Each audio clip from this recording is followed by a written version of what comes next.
The 2022 real estate market was nothing short of a roller coaster. In this video, we go over the December 2022 market stats and how we're going to look going through the winter and into the spring market in 2023. Stay tuned.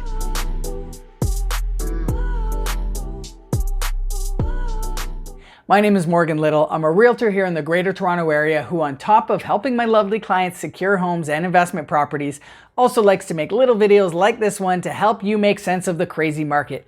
If at any time you want to discuss your real estate journey, I'd be happy to. Just click that Calendly link in the description below, and I look forward to chatting. All right, let's talk about it. The Toronto real estate market came in hot at the beginning of 2022, but did it go out with a bang at the end of December? Not exactly. I'm going to be fairly brief going over the numbers so as not to get too bogged down in the data.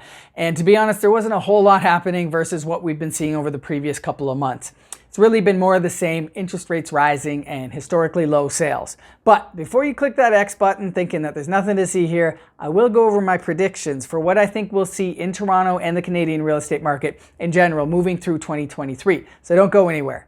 All right. First things first, let's talk about the average price because that's everyone's favorite number to throw around. And the average price of housing across the entire GTA in December was $1,051,216, which is down 9% from 2021. We've seen a steady decline in the price of housing from its all-time peak in February, and it's consistently fallen through the months in the summer and into the fall. So not a real big surprise there. But the number of sales is really the showstopper here, and they've also continued to go down, but more than we've ever really seen, at least for a long time. December was a historically low month in terms of volume, even lower than the start of the pandemic when people were on lockdown. So that's definitely noteworthy. But keep in mind, December is a traditionally slow month due to the holidays, and it's expected that with all the uncertainty in the market, we're not going to see any major upticks. The number of sales were 3,117, down 48.2% from the same time in 2021. It's a big number, I know, but it's more of what we've been seeing, so it's kind of par for the course at this point. The number of new listings for December was 4,074, which is down 21.3% from the same time in 2021. And as we've mentioned many times, the lack of inventory has been a big factor in the overall market, and we're seeing this trend continue. And lastly, I'll mention the average number of days that a property sat on the market in December, which was 40 days. That's up quite a bit from last year's 19. So it goes to show uncertainty and interest rate increases have made for some squeamish buyers. So, will we see the same in 2023? Let's talk about that. Here are my top 3 predictions for Toronto real estate in 2023, plus a little bonus, so make sure you stay till the end. Number 1. Prices. A lot of people are still saying that the market's going to crash, or they're waiting for prices to come down, or waiting for rates to come down before they make any purchases. But something that I don't think the average consumer is really considering is that when rates come down, prices will likely go back up. That's just kind of how it works. You can't really have it both ways. So where when the Bank of Canada starts bringing down rates, you're going to see housing prices come down as well. I don't think we'll see that. If you're waiting for that day to come, you might be waiting a while. So I tend to think we will see prices come down a bit more in 2023, but I don't expect to see a huge decrease in price. We still have a supply issue, so if we get a huge influx of homes onto the market in the spring, which has traditionally been the way that it happens, but not so much lately, then we may see a bit of a drop happen through the summer. But the trend has been less homes are coming on the market, so we'll have to see if that changes. Number 2, sales.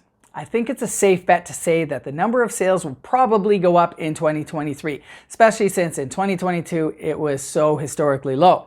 And contrary to the doomsdayers, people are still going to buy and sell real estate. That's not going to change. People are going to die, get divorced, have kids, get better jobs, etc. Things that all lead to people needing housing. So, not to mention the number of immigrants coming into the country. So my prediction is that we'll see an increase in the overall number of sales through 2023. And number 3, the one that everyone's been talking about, interest rates. When will they come down? Well, I checked my magic 8 ball just before making this video and it said ask again later. So if it can't say for sure, then no one can except maybe Tiff Macklem. But what I can say is that all along their goal raising interest rates has been to bring inflation down to 2%. They've said that. They've been very clear about it. It's a tool for the Bank of Canada to use to fight inflation. And if you follow a business or housing market cycle, we are in the decline stage where it's a common tactic to purposely slow the economy to bring stabilization. That being said, just like it wasn't sustainable to have housing prices increase in 2022 the way they did, it's also not sustainable to continue to have interest rates the way they have increased 7 times last year. We're expecting an increase of 25 basis points on January 25th, 2023, but what could happen is that rates remain steady after that for a period before we see rates start to maybe potentially get cut near the end of 2023. Don't hold me to it, but I could see that happening. As always, we are talking in general terms here, and you're going to see different things happen in different markets and different asset classes.